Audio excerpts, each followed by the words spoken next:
Calm down, Uncle Frankie. Hey, I know. Why don't you just go to your room and lay down for a little, okay? Just try to relax.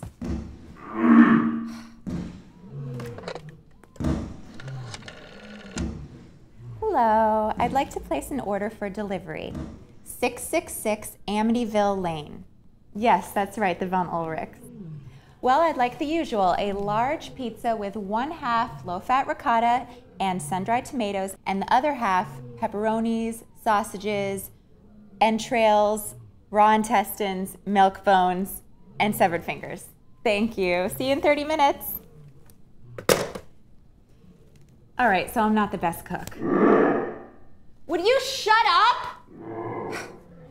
It's hard to believe I've been married a whole year tonight. I planned such a special evening for us. A gourmet, home-cooked meal with Wolfgang's favorite. Oven-roasted eyeballs au jus, raw brains with a lovely blood clot tapenade, and severed foot. It's his favorite. Oh, and a romantic candlelit screening of George Wagner's 1941 classic, The Wolf Man. As you probably guessed, it's based on the legend of the werewolf, which dates all the way back to ancient Greece, where every time there was a full moon, a bunch of priests would gather on a mountaintop and eat human body parts, thinking that this would turn them into wolves. And we think priests nowadays are screwed up.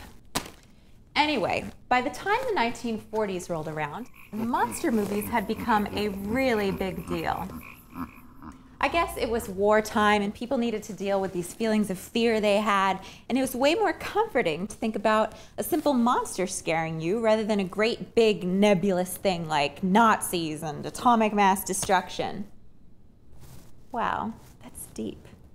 Anyway, in 1941, Universal Pictures decided to make the werewolf movie against which all others would be forever compared, The Wolfman. Now, remember Lon Chaney? He played the Phantom of the Opera in the 1920s silent movie, The Phantom of the Opera. Well, his son, Lon Chaney Jr., plays the Wolfman.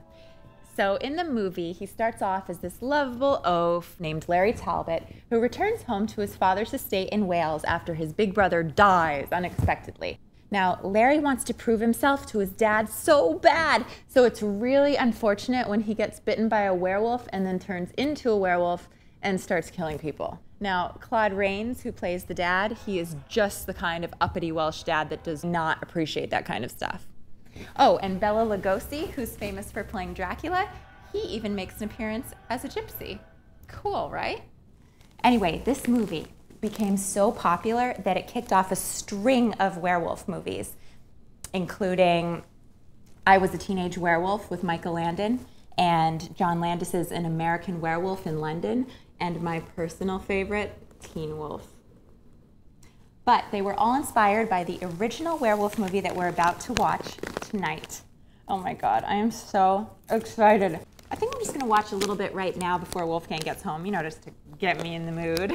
Oh, if you want to know anything more about the Wolfman or any of the other movies that I just mentioned, or even about the vampires that might live across the street from you, log on to chillertv.com/Erica.